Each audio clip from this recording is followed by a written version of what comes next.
Hello everyone, and as always, welcome back to my channel, or if it's your first time here, welcome to my channel. My name is Marlene. I talk about my own eating disorder recovery story and everything related to healing the relationship with your own body, with food, and with movement. And today I'm going to touch on a little bit different topic, which is like very current at the moment. So as you all know, the Olympics 2024 are taking place in Paris at the moment.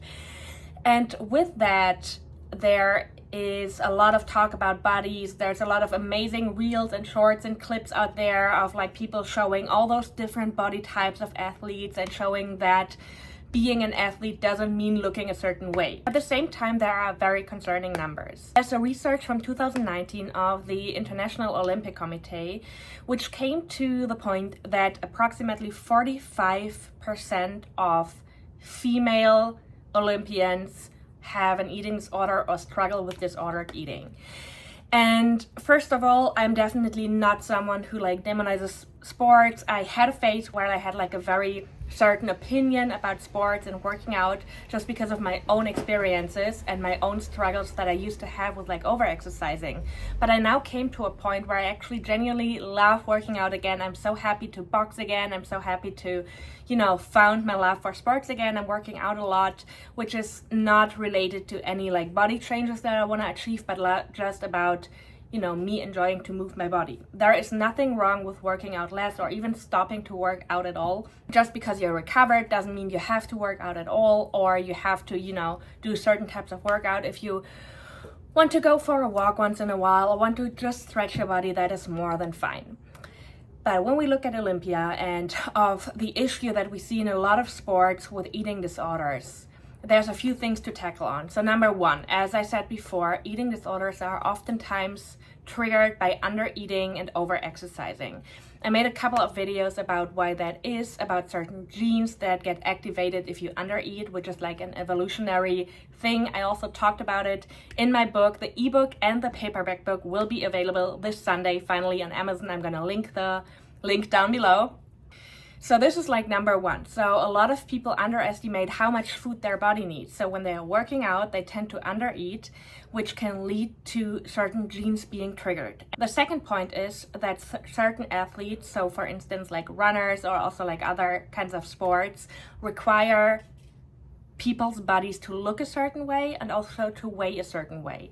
So I used to have a friend and she was like a great athlete. She would actually compete a lot, but she always struggled with the fact that she would be weighed. So if she was too heavy, she had to lose some weight, but it was too light. She didn't have enough energy anymore and she couldn't compete with other people in her weight range. So the weight was always a huge topic, and this can lead to issues with eating as well. And I'm not saying that's the case for everyone. Everyone has like different experiences, different genetics, different responses. Like some people are just more resilient to these kind of things.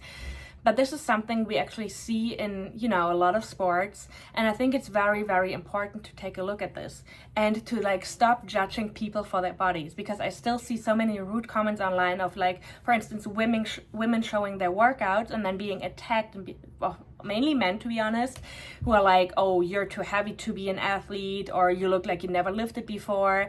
There's no certain way. There is no wrong or right way to look when you work out. When I started working out again, I looked a little bit different than I do now. But that was not better or worse than now. And when I was at my lowest, I would also work out. And so that was not healthy, and I actually didn't have a lot of strength. I have like so much more power now that I'm like back to boxing and that I like fuel my body constantly. So it's actually, for me, it's like way better to weigh more and work out.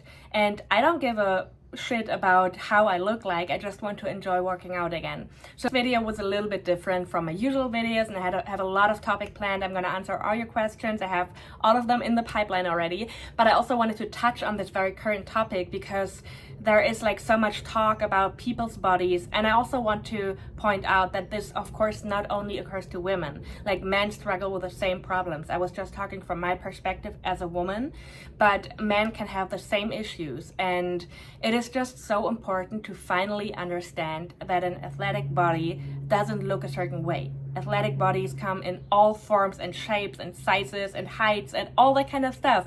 And that's beautiful because it shows us that you can enjoy working out no matter what you look like. So I hope you enjoyed this video, more to come, and I will see you in the next one.